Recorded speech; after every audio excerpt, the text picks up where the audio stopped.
तो इतना समय आने में मत लगाना। मुझे आपसे कुछ नहीं चाहिए, सिर्फ मुझे आपके दर्शन करने थे। ये था सतयुगी भक्त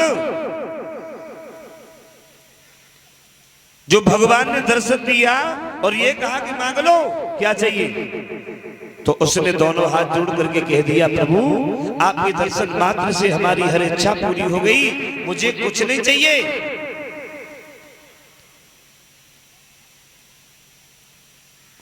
अब एक बात ध्यान में रखना, अगर आज के समय में कोई कलयुगी भक्त भगवान की पूजा करता हो और पूजा करते समय अगर भगवान खुश होकर के सामने आ जाए और ये कहे कि वरदान मांगो क्या चाहिए, तो मां साहब आज को भक्त का मांगे वो भगवान से मालूम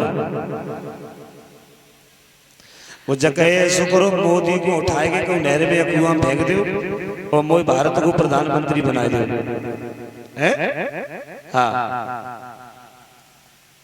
या कुछ भी मांग सकता है आज का भक्त, तो भगवान से कुछ भी मांग सकता है। मगर ध्रुव ने कुछ नहीं मांगा, बोले आपकी दर्शन हो गए, मेरी हर इच्छा पूरी हो गई। तो भगवान बोले, है बेटा धन्य है तुम्हारी उस मां को जिसने तुम्हारे जैसे पुत्र को जन्म दिया है। एक बात और कही, लाला अगर तुम्हारी मां को जौ की रोटी नमक के साथ नहीं मिलती तो शायद तुम हमारा भजन करने के लिए इस वन में नहीं आते। खैर अगर तुम हमसे कुछ नहीं मांगते हो तो आज हम तुम्हें अपने पास से दे रहे हैं और हम तुम्हें वो दे रहे हैं जो मैंने कभी किसी को नहीं दिया। वो स्थान हम तुम्हें देने जा रहे हैं जिस स्थान के लिए देवता भी बरसों से तरसते चले आए हैं, मगर वो स्थान उन्हें नहीं मिला। कौन सा स्थान दिया भगवान ने ध्रुव को? आज देखा होगा हम लोगों ने रात के समय रात्रि में आकाश मंडल में जो तारे चमकते हैं और उन तारों में जो सबसे ज्यादा तारा चमकता है जिसे हम लोग ध्रुव तारा के नाम से जानते हैं।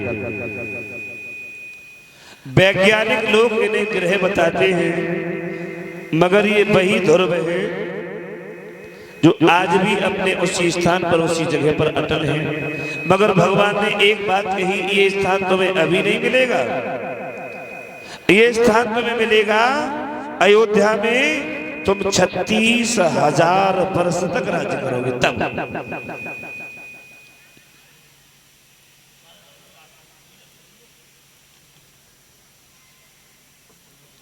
इंद्र को बुलाया है और ये कहा कि मेरे पुत्र ध्रुव को अपने ऐरावत हाथी पर बिठा करके अयोध्या तक छोड़ कर गया। तो देखिए आज समस्त देवताओं का राजा इंद्र ध्रुव को हाथी पर बिठा के चला, ध्रुव का पीलवान बनकर के चला। कौन? समस्त देवताओं का राजा इंद्र ध्रुव का पीलवान बन के जा रहा है।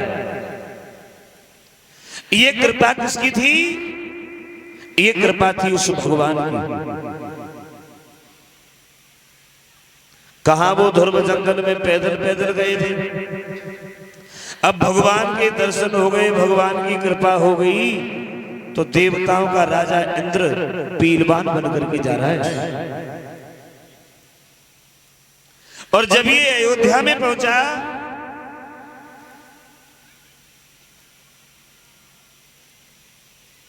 अयोध्या के नर नारियों ने जब सुना है कि ध्रुव भगवान के दर्शन करके आ रहे हैं, तो मन में विचार किया है कि भगवान के दर्शन तो कर नहीं पाए, चलो भगवान के भक्त के ही दर्शन कर लो। अब ध्रुव को देखने के लिए अयोध्या के नर नारी जब भाग खड़े हुए, अब उस ऐरावत के पीछे बहुत लंबी भीड़ इकट्ठी हो गई। ध्रुव ने पीछे मुड़कर के देखा है,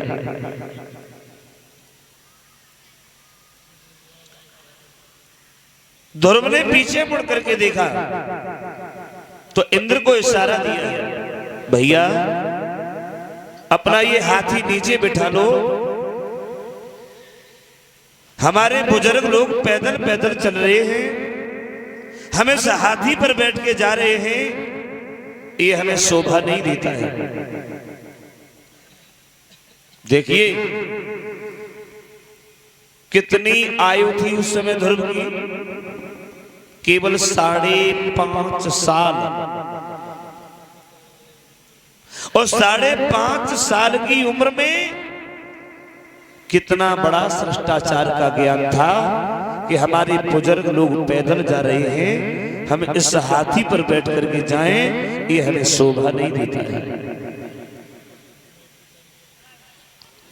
मगर माफ करें, ये शिष्टाचार पहले था, आज नहीं है। आज के समय में अगर शिष्टाचार की बात की जाए तो बच्चे को छोड़ो, आजकल का कोई नौजवान लड़का अपनी तरफ से अपने किसी बुजुर्ग से एक हाथ उठा करके राम राम भी करना नहीं चाहता, राम राम भी नहीं करता। और अगर कोई बड़े बूढ़े अपनी शर्म की सौदा अपनी तरफ से अगर कोई नए लड़का से राम राम करने लगा राम राम,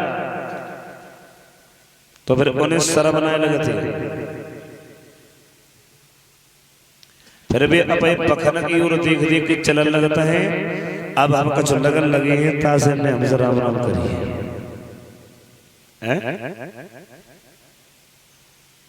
एक बात का और अनुभव करना, आप कहीं मार्केट से आ रहे हो, पैदल पैदल आ रहे हो, रोड के किनारे कोई नया लड़का मोटरसाइकिल पे आ रहा है, तुम्हें देख लेगा तो देख करके एक्सीलेटर और लगा देगा,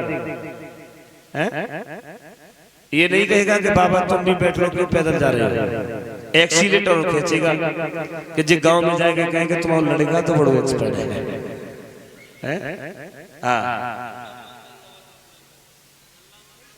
क्षमा चाहेंगे, बहुत कुछ बदलाव आ गया है हमारे इस देश भारत में शिष्टाचार में। पहले कुछ और था, आज कुछ और है, और आगे आने वाले समय में कुछ और होगा। पहले क्या था, अब क्या है, तो थोड़ी देर के लिए इस बात को भी समझ लीजिए। पहले के जो हमारे बुजुर्ग थे, जब पहले किसी का अभिवादन करते थे, किसी का स्वागत करते थे, किसी का सम्मान करते थे, तो जब कोई मिलने आता था तो भाग करके उसे गले लगा लेते थे, अरे भैया बड़े दिन के बाद में आए, बड़े दिन के बाद मिले। और वो कुछ पल बैठे, और बैठने के बाद में जब वहां से गए तो उन्होंने दोनों हाथ उठाए, दोनों हाथ जोड़े, भैया राम राम, अब हम जा रहे, टाइम ना फिर कब हुए, ऐसे करके तब वो राम राम करके जाते थे। फिर कुछ लोग समझदार हुए, उनने मन में सोची कहां बेसी अपने 2 हाथ उठाओ, फिर दूसरे के सामने जोड़ो, तब राम राम करो। राम ही राम तो करनी है, तो का 2 हाथ जोड़े वो जरूरी है। सो उनने 2 हाथ जोड़े वो बंद कर दे, एक हाथ उठाए वो शुरू करते हुए ऐसे बे, एक हाथ उठाए के राम राम करने लगे, भैया राम राम, दद्दा राम राम, बब्बा राम राम, एक हाथ उठाए। कुछ दिन तक यही नियम चलो, फिर कुछ और समझदार हो गए और पढ़े लिखे हो गए, उनने मन में सोची कहां वैसी मूर्खन की तरह शरीर की तरह ऊपर हाथ उठाओ तब राम राम करो। अरे राम राम तो मुंह से होते, हाथ से थोड़ी होते, राम ही राम तो करनी है, तो भाई हाथ उठाए वो बंद कर दो। अब भी मुंह से सर हिलाए के राम राम करने लगे, भैया राम राम। और आज भी आपने कहीं कहीं ऐसा देखा होगा, कुछ लोग हाथ नहीं उठाते हैं, सर हिला के राम राम करते हैं। और अब तो बिल्कुल ये समझदार हो गई, बिल्कुल ये पढ़े लिखे हो गए। अब तो राम राम राधे श्याम सीताराम मुंह से निकली नहीं रही, तो सब दूध धरी। एक जने बाहर से आए रे, एक जने जावर से जाए रे, उन्ने उन्हें की ओर देखो, उन्नी उन्हें की ओर देखो, उन्नी वैसे करते ही, उन्नी वैसे करते जही नहीं मालूम ने कही का मुंह से राम राम ना निकल रही। कितना बदलाव आ गया है शिष्टाचार में। और बताऊं, पहले जब किसी के पैर छुए जाते थे तो अपना सर उसके पैरों में रख देते थे, तब पैर छुए माने जाते थे। फिर कुछ समझदार हुए, उन्होंने मन में सोचा कहां वैसे सर दूसरे के पैर में धरो, अरे पैर ही तो छुए नहीं तो हाथ से छुए जा सकते। सुबह पैर हाथ से छुएंगे और बे हाथ माथे से लगाए उठे, ऐसे पैर हाथ से छुए और बे हाथ माथे से लगाए। फिर कुछ लोग और समझदार रह गए, उन्होंने मन में सोची हाँ कैसे हाथ से पाए छुओ बे हाथ फिर माथे से लगा, क्यों लगा। सुबह घोंटू छुएंगे और छाती से लगाए उठे,